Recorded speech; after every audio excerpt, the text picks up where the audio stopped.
नमस्कार, आप देख रहे हैं वीके न्यूज और मैं हूं आपके साथ मयंक गौड़।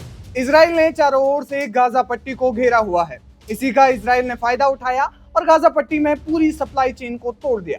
इसके बाद का ताजा अपडेट ये है कि गाजा में बचा खुचा फ्यूल भी खत्म हो गया है, जिससे अस्पतालों में भी आपातकाल की स्थिति पैदा हो गई है। अब ये तो ताजा अपडेट है। बार बार सवाल ये भी उठ रहा है कि इजराइल को मिलने वाली 3 सुरक्षा परतों के बावजूद हमास इजराइल के अंदर घुसने में कामयाब कैसे हो गया। अब हो सकता है कि आपको ये लगे कि इस हमले में कई मास्टरमाइंड्स होंगे, लेकिन नहीं। इजराइल पर इतना बड़ा हमले करने का सिर्फ एक ही मास्टरमाइंड है और इजराइल को उस मास्टरमाइंड की तलाश भी है, जिंदा या मुर्दा।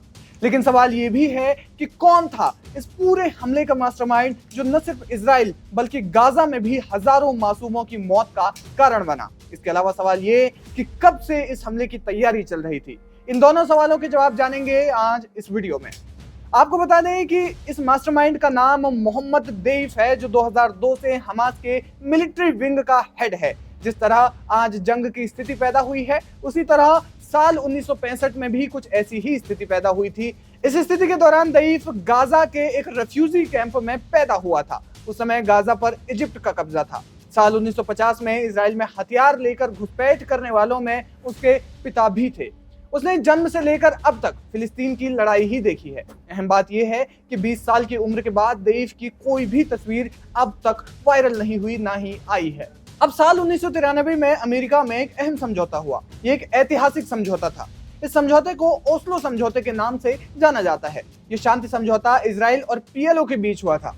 पीएलओ फिलिस्तीनियों का प्रतिनिधित्व करने वाली एक संस्था है। इस समझौते के तहत 10 सितंबर 1993 को पीएलओ ने इजराइल को देश की मान्यता दी।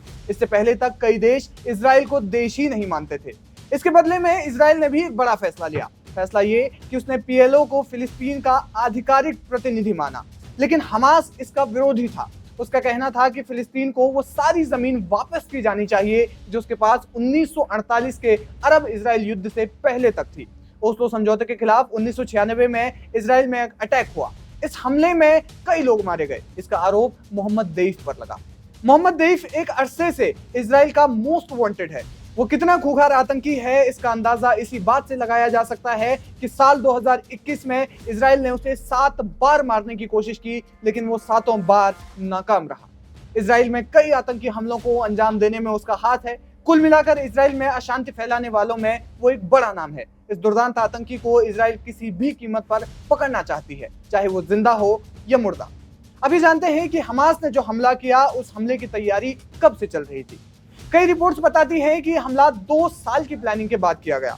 इजराइल में किस तरह से आतंक मचाना है, इसकी तैयारी 2 साल से चल रही थी। रिपोर्ट्स बताती हैं कि इजराइल में 7 अक्टूबर की सुबह क्या होने वाला है, इसकी जानकारी कुछ बस गिनती के लोगों को ही थी।